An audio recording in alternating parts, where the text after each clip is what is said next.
Is there any things that you specifically, like in your history course, like you don't like to teach? Either it's like personal, professional, or like political beliefs that you don't like teaching about because of those reasons?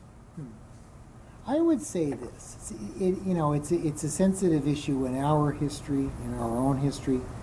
I don't really like, although it's a necessary evil, if you will.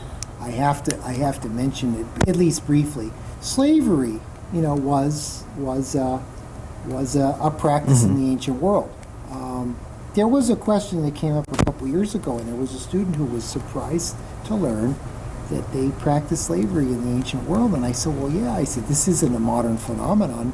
Humans have been doing this for thousands of years. A lot of it was based more on the class system than race. Yes. America is the one who really brought like the racial slavery into the. But it's not something that I really enjoy teaching. Yeah. Because it's a very sensitive issue, especially in our history.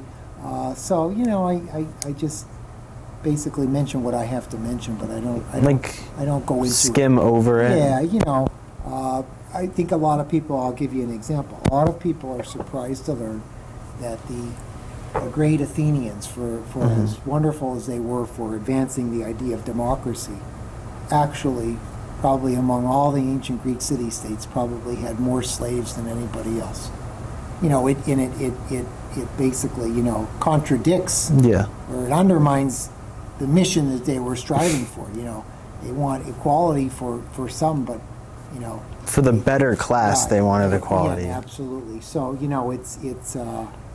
but I sort of have to give Athens in that instance a much lower grade than what it historically has been given because of that. I said it's great that they're advancing democratic ideas, but I said they're engaging in an immoral activity, and I said